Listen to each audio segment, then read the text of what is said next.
A Bachelor's Complaint of the Behavior of Married People। यह निबंध Charles lamb के द्वारा लिखा गया है। इसमें चार्ल्स लैम्ब बताता है कि किस प्रकार जाने अनजाने में विवाहित मित्रों के यहाँ वह अपमानित महसूस करता है। उसे विवाहित लोगों के मनोविज्ञान से यह शिकायत है कि वे अविवाहित लोगों के प्रति सहानुभूति नहीं रखते हैं। सभी लोगों को रविशंकर का नमस्कार। शुरू करते हैं bachelors complaint of the behaviour of married people. एक अविवाहित के रूप में लैम्ब ने अपना समय विवाहित लोगों के दोष देखने में लगाया है। इससे उसे महसूस होता है कि एक अविवाहित के रूप में वह सुखी है। वह दावा करता है कि पति पत्नी के बीच होने वाले झगड़ों को देखकर उसने अविवाहित रहने का फैसला नहीं किया है। वह अपनी बहन के पागलपन के कारण अविवाहित है। वह जब भी विवाहित मित्रों के यहाँ जाता है तो उसे एक अलग प्रकार का कष्ट होता है। वे लोग उसकी उपस्थिति में आपस में प्रेम होने का प्रदर्शन करते हैं। उसे यह बुरा लगता है कि वे अपने आप को संसार से अधिक महत्व देते हैं। लैम्ब को यह शिकायत है कि विवाहित लोग सबके सामने अपने प्रेम का दिखावा करते हैं। वे अविवाहित लोगों को बताना चाहते हैं कि उनमें उनकी कोई रुचि नहीं है। यह शर्मनाक दिखावा है। उसे बुरा लगता है यदि कोई पुरुष किसी साधारण दिखने वाली युवती से कहे कि वह उससे इसलिए विवाह नहीं करेगा क्योंकि वह आकर्षक नहीं है, तो इसे बुरा व्यवहार माना जाएगा क्योंकि वह उस युवती का अपमान है। वह आकर्षक नहीं है, इस बात को युवती पहले से जानती है। किसी के दुर्भाग्य को बार बार बताना उचित नहीं होता है। कोई भी युवती उससे प्रेम नहीं करती, यह बताना लैम्ब का अपमान है। लैम्ब के अनुसार अधिक ज्ञान अथवा धन का दिखावा करके अन्य का अपमान करना एक प्रकार का रोग है, किंतु इस प्रकार से कभी कभी अपमानित व्यक्ति को अपने सुधार करने की प्रेरणा भी प्राप्त होती है। एक धनी व्यक्ति के घर में लगे उपवन के चित्र आनंद देते हैं, किंतु विवाहित व्यक्ति के आनंद एक अविवाहित व्यक्ति को कष्ट एवं अपमानजनक इसलिए लगते हैं क्योंकि उसे यह देखकर अपने दुर्भाग्य की याद आती है। विवाह एक प्रकार का एकाधिकार है क्योंकि पति पत्नी अपने को एक दूसरे का एकमात्र स्वामी समझते हैं। यह प्रवृत्ति रोकनी चाहिए। यह दुष्टता है। किसी भी व्यक्ति को यह अधिकार नहीं मिलना चाहिए कि वह मूल्यवान संपत्ति को अपने विवाहित मित्रों को देखने भी ना दे।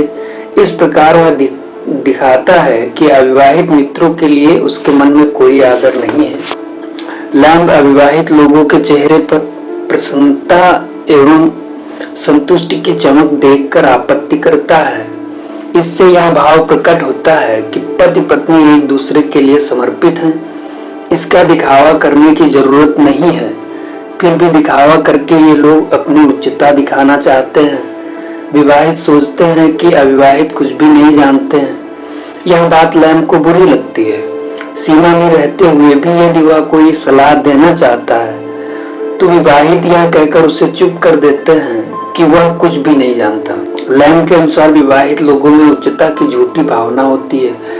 वे अपने बच्चों पर घमंड करते हैं, किंतु बच्चे होना कोई अजूबा नहीं है। हर गली उनसे भरी है। गरीबों के तो और भी अधिक बच्चे होते हैं। ऐसे विवाहित अभागे कम ही हैं जिनके बच्चे ना हो। बहुत बार बच्चे दुष्ट होते हैं। वे माँ बाप को परेशान करते हैं। बुरे कार्य करने से वे जेल तक पहुंच जाते हैं। अतः उन पर घमंड नहीं करना चाहिए। वे फिनिक्स पक्षी की तरह दुर्लभ नहीं होते। विवाहित लोग झूठे घमंड में अविवाहित लोगों का अपमान करते हैं। लैम्ब याद दिलाता है कि अविवाहित मित्र कोई सेवक नहीं है। उनके साथ विवाहित स्त्रियों को वह अपमानजनक व्यवहार नहीं करना चाहिए जो वे अपने पतियों के साथ करती हैं। बाइबल के एक भजन के अनुसार बच्चे बाणों के तरकश के समान हैं, किंतु यह तरकश एक दैत्य के हाथों में है। पादरी महिलाओं को धार्मिक शिक्षा देता है कि वे परिवार सौभाग्यशाली हैं जिनमें बच्चे हैं, किंतु लैम्ब चेतावनी देता है कि बच्चों को यह अनुमति नहीं देनी चाहिए कि वे बड़ों को परेशान कर सकें। यदि बच्चे बाण के समान हैं तो ये बाण अविवाहित लोगों के नहीं चुभने चाहिए। ये बाण एक कांटे की तरह दो धार वाले होते हैं। इनसे बचना आसान नहीं है। यदि कोई व्यक्ति इनसे दूर रहता है तो उसे असामाजिक कहा जाता है। अगर वह बच्चों से प्रेम करता है तो वे शोर मचाकर उसे परेशान करते हैं। लैम चाहता है कि उसे बच्चों से प्यार करने को मजबूर न किया जाए। बच्चे आकर्षक होते हैं, किंतु इसका कारण वह पूरे परिवार से प्यार नहीं कर सकता। एक पुरानी कहावत है कि मुझसे प्यार करना है तो मेरे कुत्ते से प्यार करो।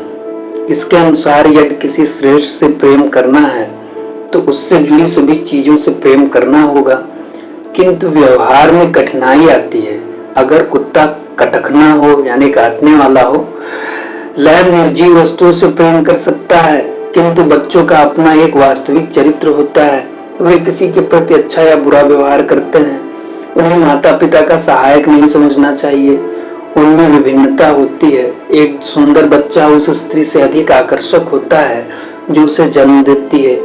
महिलाएं सुंदर फूल के समान होती हैं जो केवल देखने में सुंदर होती हैं, जबकि बच्चा वायलेट के उस फूल के समान होता है जिसमें रूप और सुगंध दोनों है। बच्चे को देखने में ही नहीं बल्कि आचरण में भी सुंदर होना चाहिए। स्त्रियों और बच्चों के प्रति लैम की रुचि अन्य से अलग है। लैम के अनुसार विवाह के पश्चात पति का अधिकार समाप्त हो जाता है और पत्नी उस पर तानाशाही करती है। चाहे कोई मित्र कितना ही घनिष्ठ हो, किंतु विवाह के पश्चात उसकी मित्रता तभी जारी रहती है यदि पत्नी की इच्छा हो। मित्र पर अनेक प्रकार के आरोप लगाए जाते हैं, उसकी उपेक्षा की जाती है। विवाह से पूर्व की अच्छी से अच्छी मित्रता को भी विवाह के पश्चात पत्नी की सहमति आवश्यक होती है। मित्र की पत्नी के अनुसार उस अविवाहित को अपनी गति धीमी करनी पड़ती है। पत्नी एक नई राजा के समान होती है। जिस प्रकार पुराने राजा की मुद्रा तभी मान्य होती है जब नए राजा की मोहर उस पर लग जाती है, उसी प्रकार पुरानी मित्रता तभी जारी रहती है जब पत्नी अनुमति देती है। पत्नियों के पास अपने पति के अविवाहित मित्र को अपमानित करने के असंख्य तरीके होते हैं। उनका पहला उद्देश्य होता है कि उनका पति मित्र पर विश्वास करना छोड़ दे। वे अविवाहित मित्र को देखकर इस प्रकार हंसती हैं जैसे कि वह कोई विचित्र प्राणी है। वे सिद्ध करने का प्रयास करती हैं कि वह व्यक्ति इस योग्य नहीं है कि स्त्रियों से उसका परिचय कराया जाए। लैम के पास इस प्रकार के अनेक अपमानजनक अनुभव हैं। लैम बताता है कि पुरानी मित्रता को तोड़ने के लिए ये पत्नियां अनेक दुष्ट तरीके प्रयोग करती हैं। कभी कभी वे मधुर शब्दों का प्रयोग करके मित्र के प्रति कड़वाहट उत्पन्न करती हैं। यदि उन्हें लगता है कि यह मित्रता नहीं टूटेगी तो वो इस प्रकार की परिस्थितियां उत्पन्न करती हैं कि उनका पति उस मित्र के एहसान से तंग आ जाता है। वह उस अविवाहित व्यक्ति का अपमान करती हैं। अत्यंत सादगी के साथ पुराने मित्र को अपने पति से काटने के लिए इन पत्नियों पर अनेक तरीके होते हैं। वे उस चुड़ैल के समान होती हैं जो देखने में अबोध किंतु उद्देश्य में दुष्ट होती हैं। वे अपने पति की गलतियों का बार बार वर्णन करके यह सिद्ध करती हैं कि उसने गलत लोगों से मित्रता की है। वह अपने पति की नैतिकता का सम्मान करती हैं, किंतु किसी काल्पनिक कारण को बताकर मित्रता तोड़ने के लिए कहती हैं। वह अपने पति की बातचीत में भावनाओं एवं सहानुभूति की कमी उत्पन्न करना चाहती हैं। इसके लिए अविवाहित मित्र के दोष बढ़ा चढ़ाकर बताती हैं। लैम को अपने विवाहित मित्रों के यहाँ इस प्रकार के अनुभव अपमानजनक अनुभव हुए हैं, उनके विस्तार से चर्चा करना व्यर्थ है। वह एक दो उन अनुभवों को बताता है जिनमें मित्रों की पत्नियां दोषी थीं। उन्होंने अपने पति के मित्रों के साथ वह बुरा व्यवहार किया जो वे अपने पतियों के साथ करती थी। माना जाता है कि पतियों का सम्मान होगा, किंतु व्यवहार में उन्हें फटकार मिलती है। कभी कभी पत्नियां अपने पति के अविवाहित मित्रों का स्वागत करती हैं, किंतु उनके पति अनिच्छा दिखाते हुए औपचारिक व्यवहार करते हैं। लैम्ब एक काल्पनिक महिला टेस्टासिया का उल्लेख करता है। उसके यहाँ लैम्ब का भोजन पर निमंत्रण था। उसके पति को आने में देर हो गई, किंतु तब तक उसने लैम्ब को भी इंतजार करवाया। यह शालीनता की कमी है। औपचारिकता इस सीमा तक नहीं होनी चाहिए कि दूसरे व्यक्ति को कष्ट का अनुभव होने लगे। छोटी छोटी बातों पर भी अधिक ध्यान देना ही वास्तव में औपचारिकता है।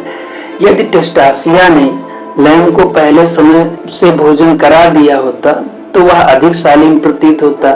पति और पत्नी के बीच में कोई औपचारिकता नहीं होती, उनका आपसी व्यवहार अच्छा होना चाहिए।